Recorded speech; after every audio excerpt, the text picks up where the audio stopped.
ఓం నమ శివాయ. శివునికి ఇష్టమైన బిల్వవృక్షం ఎలా పుట్టిందో విందాం. శ్రీ మహావిష్ణువు, శ్రీ మహాలక్ష్మి శివుని గురించి తపస్సు చేస్తుండగా శ్రీ లక్ష్మీదేవి కుడి చేతి నుంచి బిల్వవృక్షం పుట్టిందట. అప్పుడు విష్ణుమూర్తి బిల్వపత్రాలతో శంకరుణ్ణి పూజించగా శంకరుడు వారికి ప్రత్యక్షమై సర్వదేవతోత్తమత్వాన్ని, జగద్రక్షణ సామర్థ్యాన్ని వరంగా ఇచ్చాడట. బిల్వానికి శ్రీవృక్షమనే పేరు కూడా ఉంది.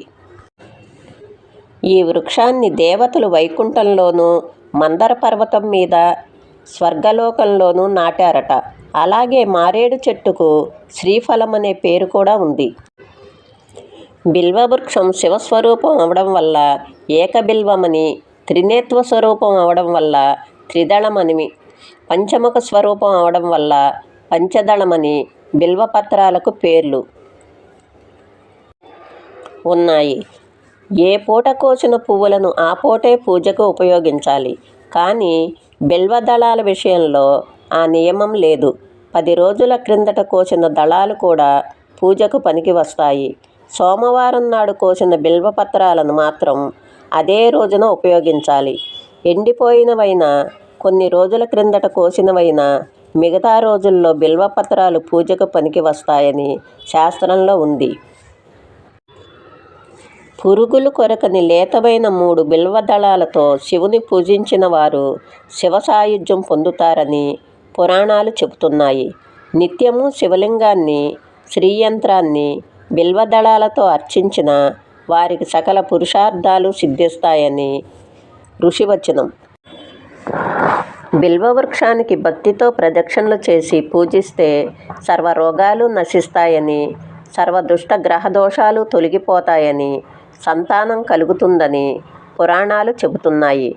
బిల్వదళాలు మారేడు పత్రి. కార్తీక మాసంలో బిల్వదళాలతో శివునికి పూజ చేస్తే మరింత పుణ్యం ఎక్కువగా వస్తుందట.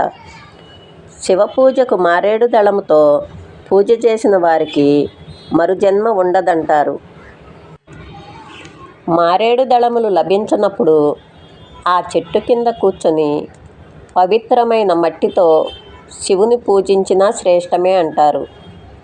ప్రాతకాల సమయంలో బిల్వవృక్షాన్ని దర్శించి ప్రదక్షిణ చేసిన వారికి మహా ఐశ్వర్యం కలుగుతుందని, బిల్వవృక్షం కింద పంచాక్షరి జపం చేస్తే త్వరగా మంత్రసిద్ధి అవుతుందని ఋషుల నమ్మకం.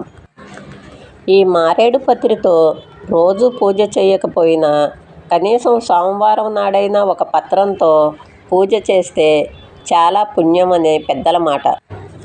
ఈ మారేడు దళం లక్ష్మీదేవి చేతి నుంచి ఉద్భవించింది కాబట్టి లక్ష్మీదేవికి కూడా ఎంతో ప్రీతికరమైనది కనుక అష్టైశ్వర్యాలు కలుగుతాయని పెద్దల మాట. శుభం.